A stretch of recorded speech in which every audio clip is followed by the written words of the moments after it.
The book begins with Nancy and her friends getting all dressed up because they've got a hot date at the French restaurant.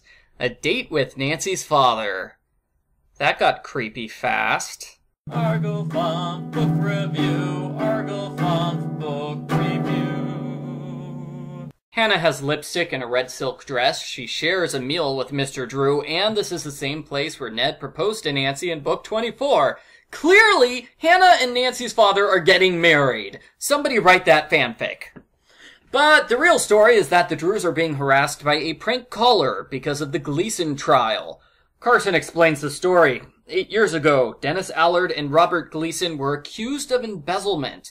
Allard was found innocent because Carson is an awesome defense attorney. Gleason was found guilty because they found his secret computer files. I bet they were in the folder labeled stolen money info. That's usually a giveaway. Gleason was let out on parole 3 weeks ago, right when the prank phone calls started. Nancy goes to confront him, only to learn that he's dead. He died 10 minutes ago. Nancy has awful timing. The police aren't sure if it's murder or suicide, and Nancy can't be bothered to wait a few days for the official report, so she breaks into the crime scene and steals the victim's top-secret notebook. She then proceeds to forget about the notebook for 70 pages. Nancy meets Kate and Chris Gleason, the victim's children. Kate is angry with the Drews, and Nancy quickly determines Kate made the prank phone calls at the start of the book. Chris is secretive, and he asks Nancy to solve the mystery of his father's death.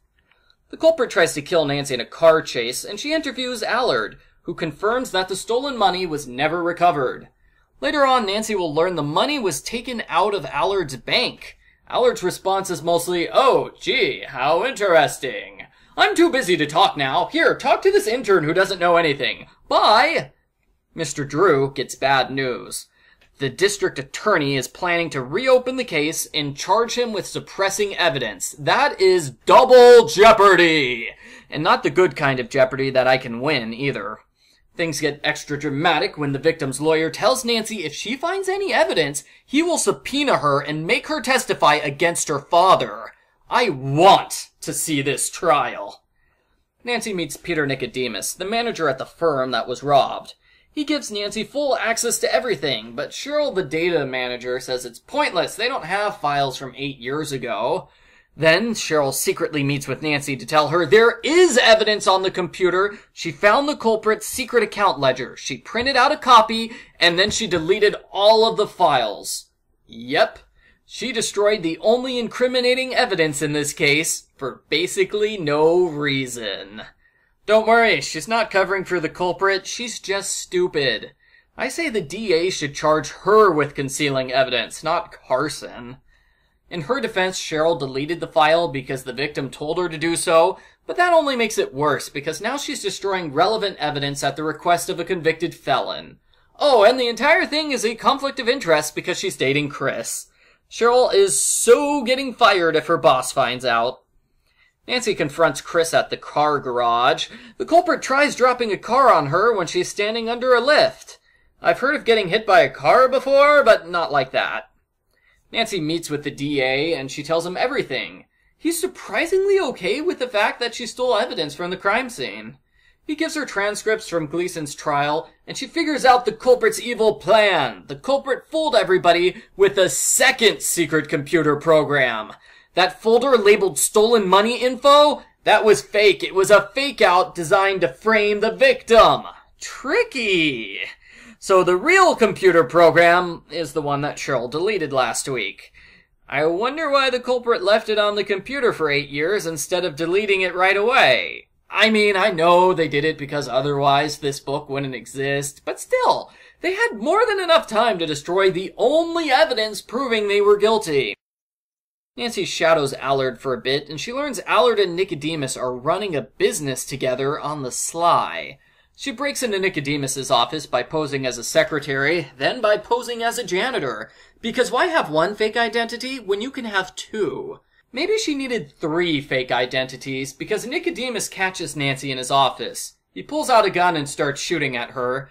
She escapes down a dark stairwell, she hides in the corner, and knocks Nicodemus out when he runs past. Then she goes away and leaves him there. Because, you know, the guy tried to kill her multiple times. Better let him run free to do whatever he wants. Nancy meets up with Cheryl, Chris, and Kate. They examine the victim's notebook, and Nancy realizes the evidence is hidden in a safety deposit box at Allard's bank. Hiding incriminating evidence right under the culprit's nose? That is gutsy. I like it. Allard and Nicodemus appear at this point with Nancy's father as their hostage.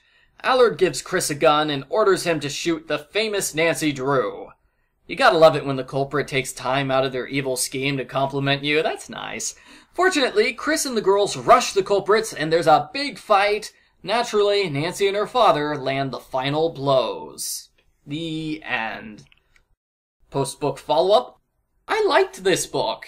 It was engaging, it had nice scenes with Nancy's friends, and it was pretty story-heavy. In retrospect, there are some chapters that don't move the story along, but they were still interesting to read. Yeah, the book got me interested in old legal documents and discussions of things that might happen. Good job, author! The thing I liked most were the scenes of Nancy and her father. It was cute how he tried to protect her by solving the case alone, while she did the exact same thing for him. It kind of reminds me of the original series, where Nancy and her dad were also a great pair together. I wish there was an ongoing story with him for this series, instead of him normally being absent without any explanation. The police officer in this book is Detective Ryan. Nancy doesn't recognize him, even though this is his 4th appearance in the series. Continuity! So, either both Nancy and Detective Ryan forgot each other, or River Heights has 2 police officers with the same name. Overall, this is a good book. The only point against it, I'd say, is the evidence subplot. It's dumb that the culprit kept the evidence where anybody could find it for 8 years. And it's dumb that Cheryl destroyed all the evidence except 1 copy. That bugged me a lot when I reread the book for this review, but the first time when I read this book, I didn't have a problem with that story whatsoever, so it's just me being a nitpicky reviewer, I guess. I give Nancy Drew Files number 40, Shadow of a Doubt, a 9 out of 10.